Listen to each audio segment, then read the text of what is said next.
eu preciso admitir uma coisa.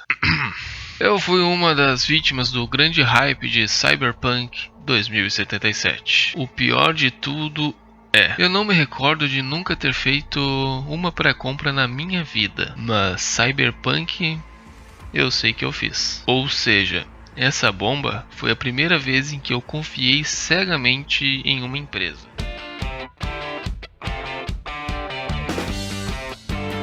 Hoje em dia todo mundo sabe da história de Cyberpunk. Foi uma tragédia em etapas, que começou com o sucesso absurdo de The Witcher 3, depois veio com a promessa de um jogo de infinitas possibilidades, e daí veio alguns trailers incríveis, e depois...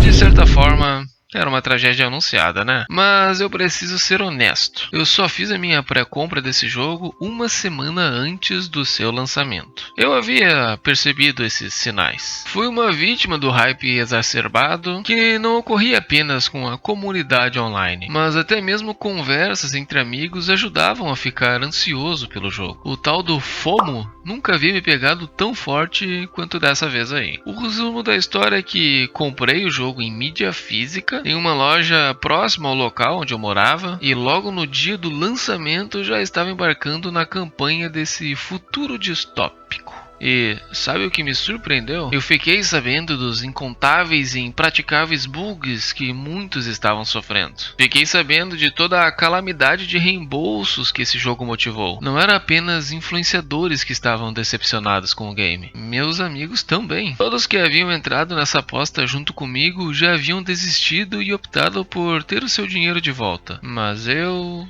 não fui um desses. Eu resolvi continuar com o jogo, pois esses bugs absurdos não estavam acontecendo comigo por algum motivo. Eu, honestamente, não sei o porquê disso. Joguei o jogo na versão base do PlayStation 4. Sim, o hardware já tinha quase 10 anos no momento do lançamento do jogo, e também eram os consoles que a maior parte dos super bugs estavam acontecendo. E não posso dizer que não presenciei nenhum bug. É evidente que algumas anormalidades aconteciam. O que mais me incomodavam é que não conseguia mudar a câmera quando eu entrava em um carro. Mas, assim, olhando para esses compilados de absurdos que começaram a pipocar na internet ao decorrer do lançamento do jogo, nada disso aconteceu comigo. Inclusive, o jogo não crashou nenhuma vez enquanto eu jogava ele. Não sei se eu fui escolhido de alguma forma pelos grandes poderes dos deuses poloneses, ou se eu só gastei toda a sorte da minha vida para conseguir jogar um jogo. Mas eu consegui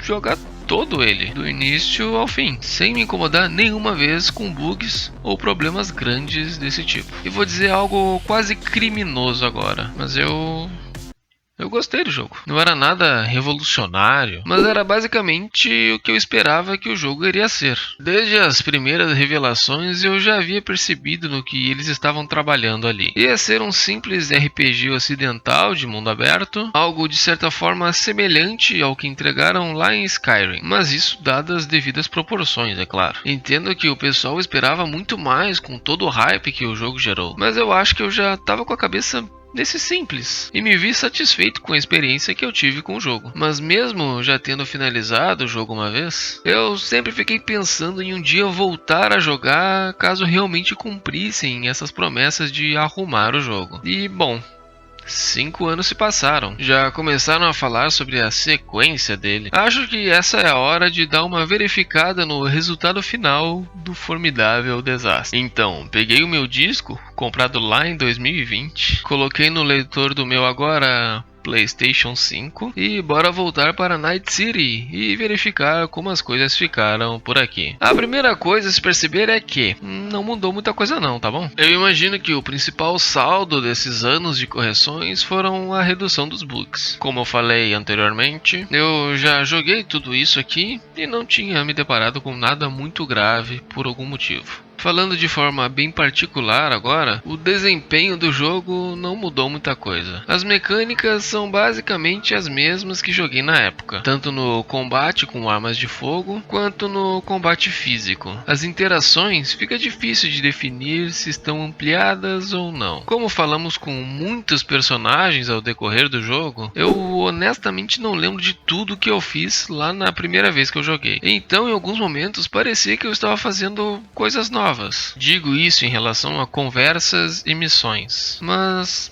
sei lá, não consigo garantir que tudo que eu achei que era uma novidade realmente era uma. Ao menos a câmera do carro foi arrumada, e isso eu percebi. Quando eu aperto um botão, a câmera muda, uma evolução incrível, mas no geral mesmo, isso aqui é o exato mesmo jogo que joguei lá em 2020. É um bom jogo, tem uma história principal muito interessante e tem boas histórias secundárias também. O ritmo da campanha é muito parecido com o de The Witcher 3, onde você pode fazer as secundárias que quiser, e o valor delas é te dar mais alternativas para a real conclusão da campanha, como se os contatos que você fez ao decorrer da sua jornada se tornassem um real auxílio para o grande problema do seu protagonista. E no geral, o game tem muito conteúdo interessante, mas fica difícil não concordar com algumas das principais críticas que o jogo recebe ainda hoje, pois isso aqui é um bom jogo,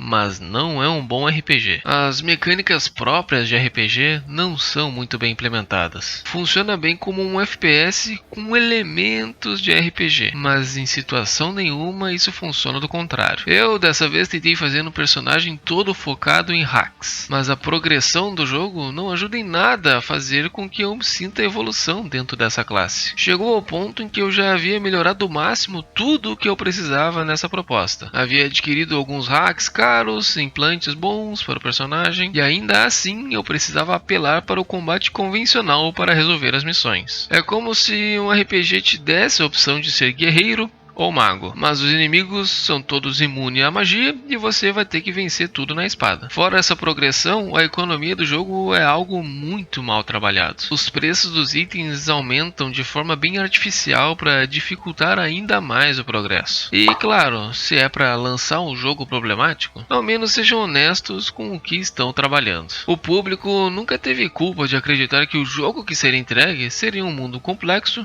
e imersível, quando os trailers apresentavam isso aqui. Mas na realidade, as ruas do jogo, hoje em dia, 5 anos após o seu lançamento, e um hardware mais potente do que o jogo havia sido originalmente lançado, ainda são assim. O que dá para concluir do projeto é que Cyberpunk 2077 é um bom jogo. Problemático comparado a outros RPGs, mas tem uma boa história, um mundo legal, com bons personagens, e peca muito em boa parte das suas mecânicas e detalhes. A experiência geral do jogo obviamente vai ser sempre marcada pelo seu lançamento desastroso. E ainda acho que a DLC de conteúdo extra deveria ter sido lançada como um pedido de desculpas aos consumidores. Mas aí eu posso muito mais estar aqui querendo esmola do que qualquer outra coisa. Mas eu me recusei a pagar ainda mais para esse jogo aqui. De qualquer forma, a minha opinião final sobre o jogo é legal.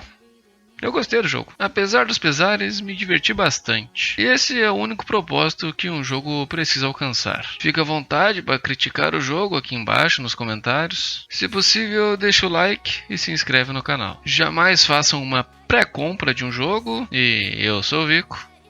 E até mais.